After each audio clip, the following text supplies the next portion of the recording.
eh, seluruh wartawan yang sudah hadir di sini.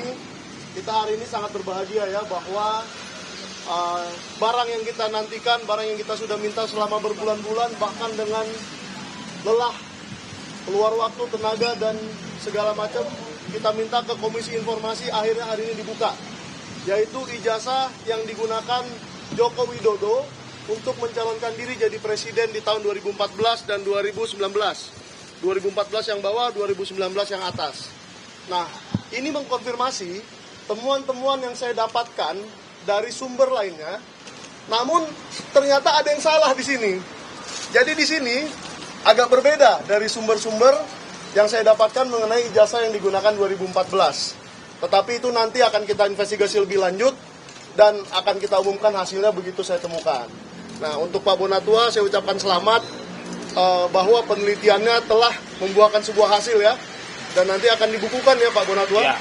Akan dibuat menjadi sebuah buku yang semoga akan menjadi penerusnya Jokowi White Paper. Ya. Silakan Pak Bonatua untuk dijelaskan apa yang akan dilakukan. Baik. Terima kasih ya. Assalamualaikum, Shalom, Om Swastiastu, Namo Buddhaya, Salam Kebajikan. Maaf, saya ngopet nih, takut slip tang. Jadi ya selamat siang kepada rekan-rekan media ya. Terutama ya saya mengucapkan selamat Hari Pers ya. Nah, jadi sekarang kan Hari Pers nih. Ya. Ini sekaligus membuktikan bahwa keterbukaan informasi juga dambaan dari insan pers. Bagaimana perjuangan ini adalah buktinya bahwa perslah yang menjadi corong kita ke publik menyampaikan ini. Ya. Jadi terima kasih sudah hadir ya. Saya juga mengucapkan terima kasih buat pemerhati demokrasi, juga keterbukaan informasi, dan terutama untuk masyarakat Indonesia yang selama ini mungkin mohon maaf kata ya kalau saya salah. Yang menurut saya sekarang ada tiga masyarakat Indonesia terbelah tiga ya. Pertama, orang yang percaya bahwa ijazah beliau ada dan asli, dan orang yang ragu-ragu, serta yang ketiga adalah orang yang tidak percaya.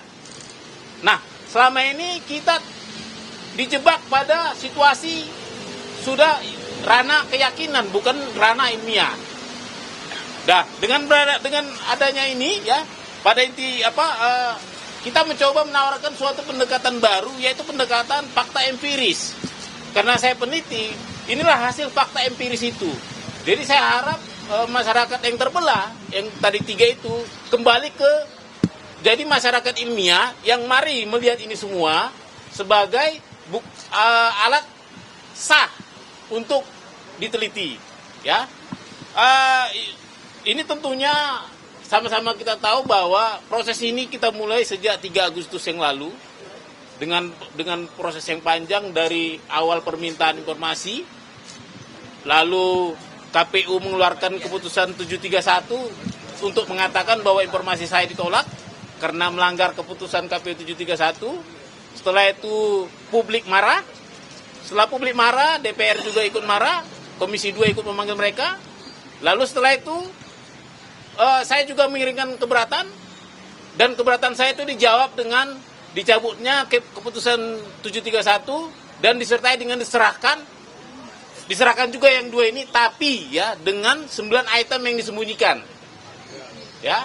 Nah, lantas saya tidak puas, 9 item itu harus dibuka karena ini dalam rangka demokrasi, yaitu jendela keterbukaan informasi.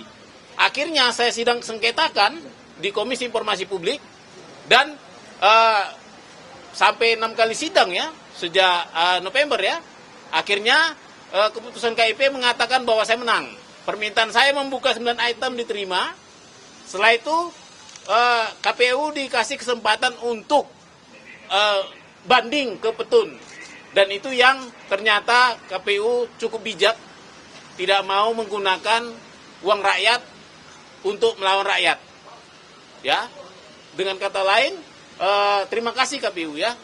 Artinya memang ini buktinya bahwa tak sempat saya simpan ini, selalu langsung saya kasih ke publik.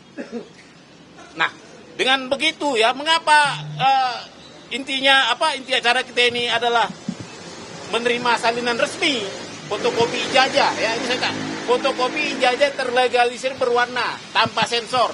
Menyambung kata Bang Mike tadi, Ya. inilah data ijazah pertama dari pintu depan KPU.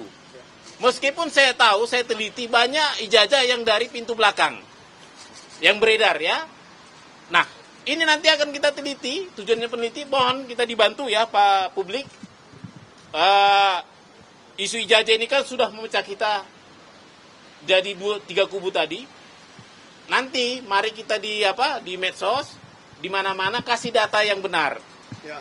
Yang pasti jangan sampai kita menjadi fitnah. Ya, jangan sampai kita terjebak perbuatan tidak menyenangkan, melanggar undang-undang.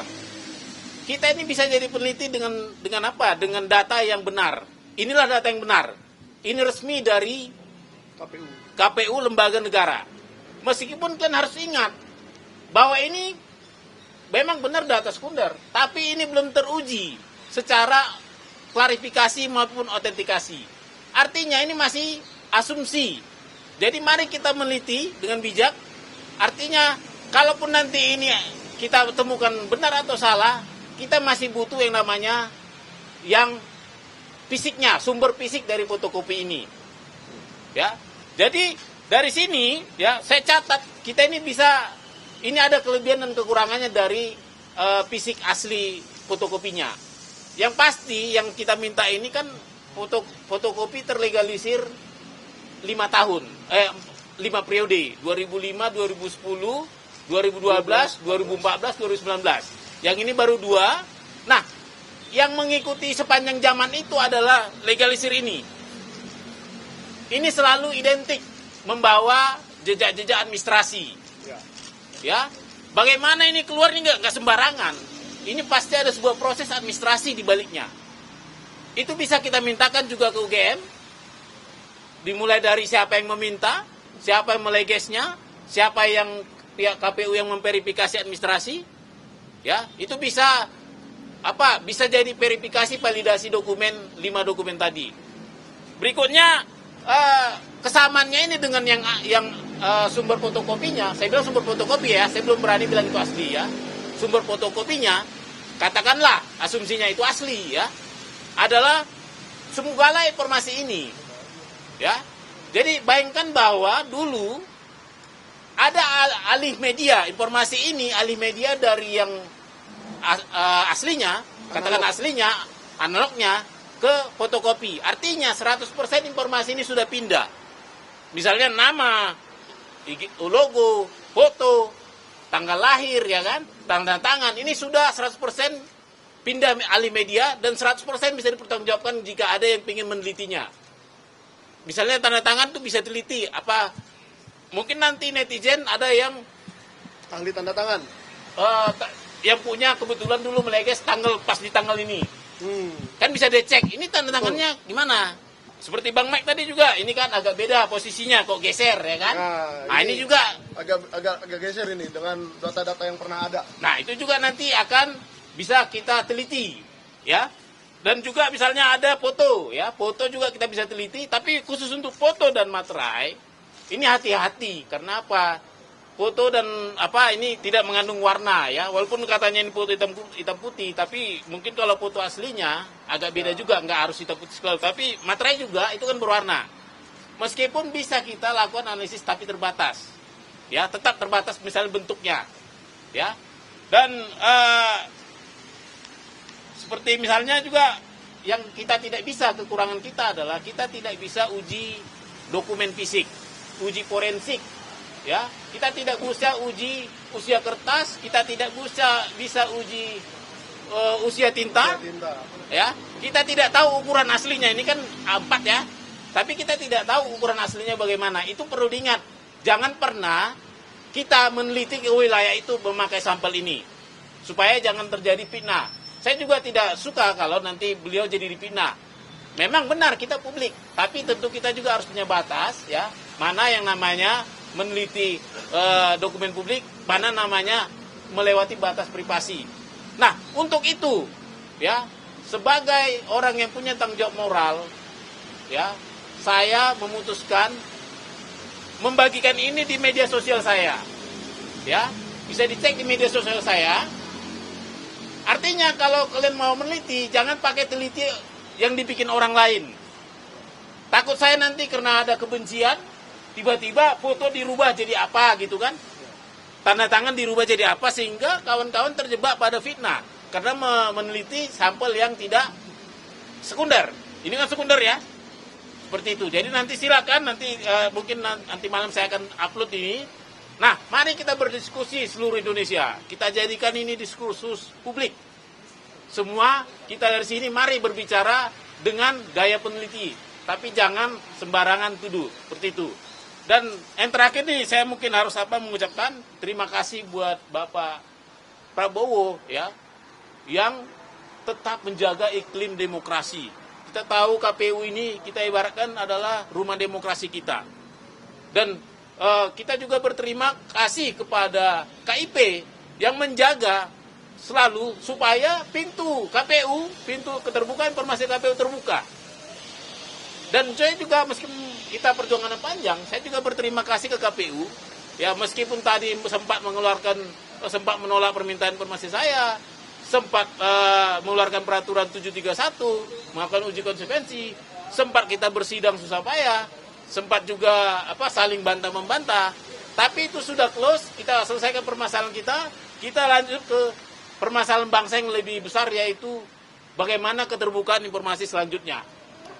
Saya rasa itu saja. Barangkali ada pertanyaan? Tetap dikasih ke Andri. Ada satu lagi penutup mungkin ya, karena belum ada pertanyaan. Tetap publik bantu kami, dukung kami, karena tugas kita ada 3 lagi ya. Saya lagi meminta ke KPU DKI, KPU Kota Solo untuk tahun 2005-2010. Mereka sudah respon, nanti kita akan berbagi lagi. Artinya ini akan lengkap kita buat jadi data publik. Karena ini memang saya juga... Di sini saya buat ini untuk penelitian. Mari kita meneliti ya secara bersama-sama. Kenapa?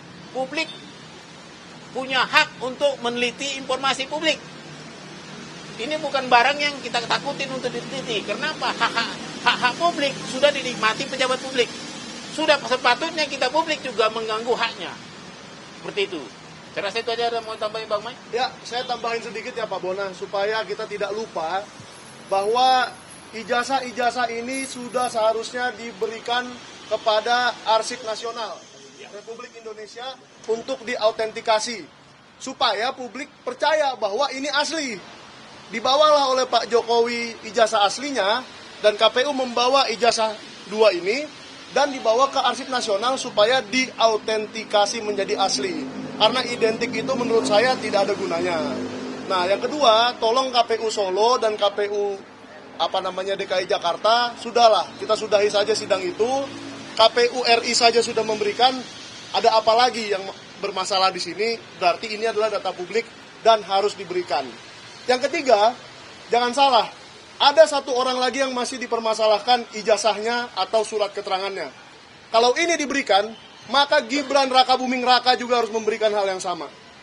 Saya di sini netral, bukan menyerang siapa-siapa, tetapi kalau satu bisa diberikan, semua harus diberikan. Bahkan kelulusan akmilnya Pak Prabowo pun boleh diberikan. Jadi jangan ada yang dibilang tabu atau wah jangan karena dia masih menjabat. Tidak. Menurut saya akan lebih gentle, lebih keren, lebih anak muda, lebih Gen Z kalau Pak Gibran juga memberikan hal yang sama kepada kita. Sudah, itu aja dari saya. Ya, makasih. Ya, makasih ya. Begini.